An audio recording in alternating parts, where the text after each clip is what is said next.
Hi, this is Zena. We're going to be reading Tiger Eyes by Judy Blume. Chapter 35.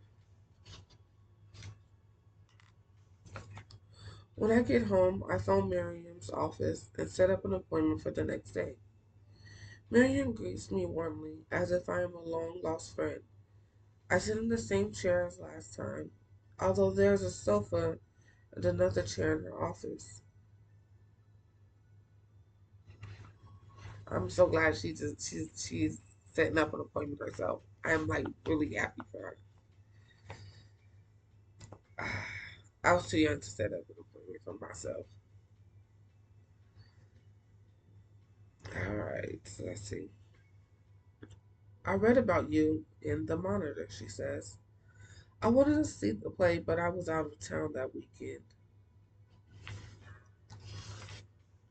That's actually so sweet.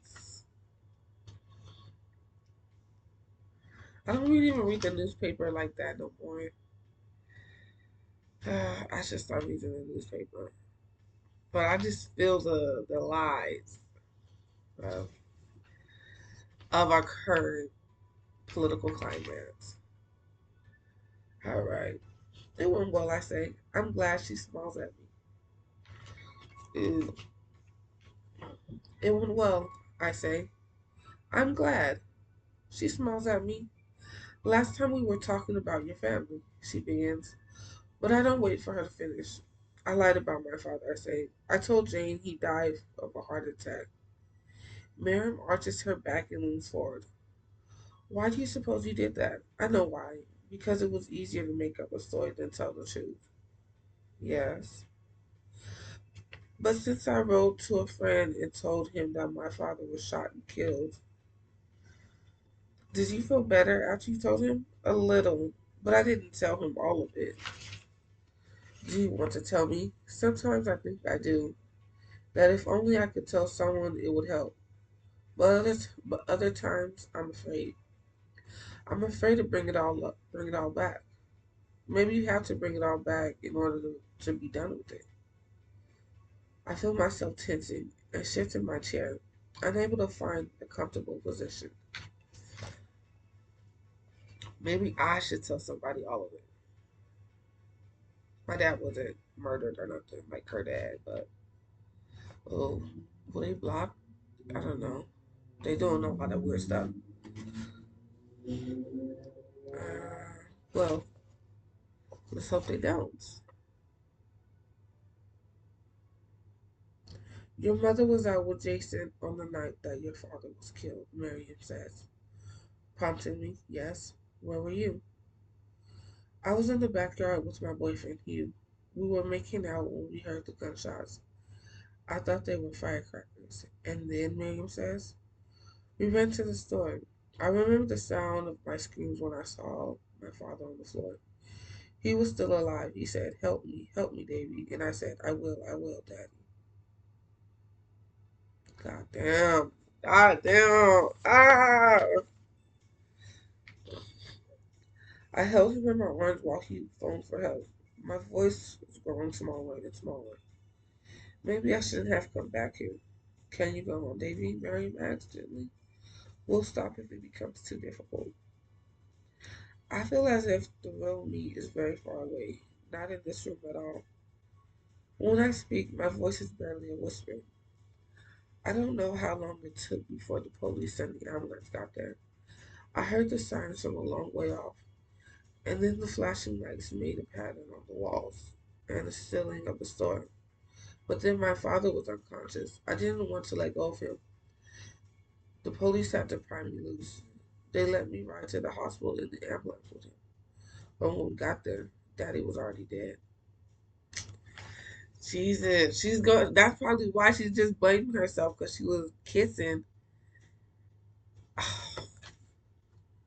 and not. She probably not blaming herself because if she would have let go when she had, maybe there would have been that much time. Maybe if she didn't pick him up off the floor. I'm not saying it's her fault, but this kind of situations, the last little moment is very important. And they probably didn't want to come either because it was just a 7-Eleven. I know they do that now, so I couldn't imagine how much worse it was back in the 80s. Whew. Yeah, this would have. Yeah. The room is very quiet. The only sound is an occasional car passing outside. Finally, Miriam says, "So that's how it was." And I say yes. Then she looks away for a long time, and I'm glad. When she faces me again, she says, "It must have been terribly hard to hear that your father asked me for help, Davy. But there was nothing you could do. It was out of your control. I wanted to help him. I wanted to help him more than anything." I cover my face with my hands, and I begin to cry. "Of course he did," Miriam says. She hands me a box of Kleenex. I know it hurts. I know how it hurts. When our session is over, Miriam walks to the door with me. She puts her hands on my shoulders and squeezes it lightly. "You are beginning to deal with it, baby, and that is important."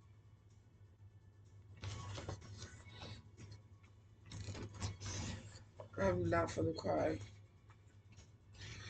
Not today. I already have a stuffy nose. If I start crying, I'm gonna get a big headache, and then I'm gonna throw up. I step outside. My head is pounding. Just as Miriam is about to close the door, I say, "I still didn't tell you all of it. I didn't tell you anything about the blood." And I turn and run. I mean, do you have to? You said your dad was shot. You said you heard gunshots with an S. He's on the floor crying, begging for help. You get down and help him. He's calling the police. You're holding him. There's gonna be blood everywhere, baby girl. But sometimes you just need to say it.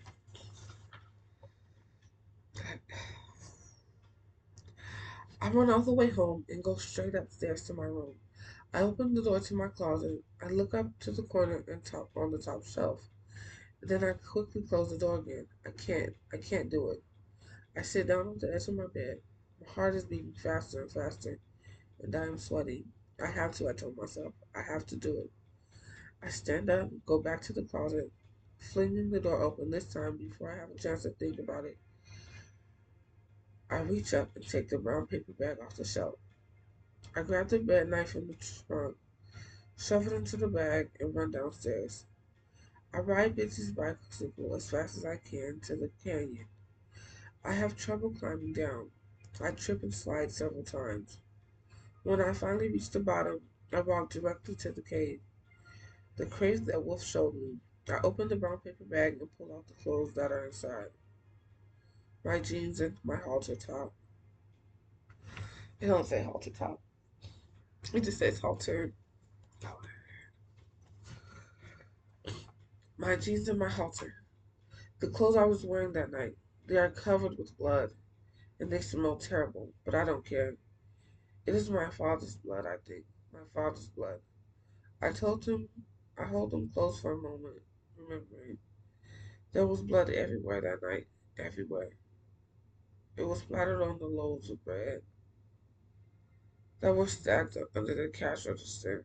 It was dripping down the charcoal portrait on my father's easel.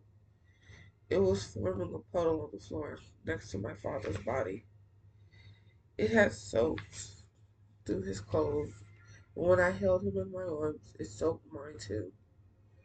I folded the jeans and the halter and placed them inside the cave, tucking the bare knife between them. I built a pyramid of rocks over them until there is nothing left to see. Nothing but rocks. Goodbye, Daddy. I love you. I'll always love you. This doesn't mean that I'm not going to think about you anymore. This doesn't mean that I'm never going to think about that night either. Because that night happened. and there's nothing I can do to change the facts. But from now on, I'm going to remember the good times. From now on, I'm going to remember you full of life and full of love. I sit outside the cave for a while, letting the sun warm me. Then I get up and walk away. As I do, I see a lizard racing behind a rock. Oh my gosh. I really can't cry because if I cry right now, I can't do a headache right now. I won't finish any of these videos. Sorry you guys heard that.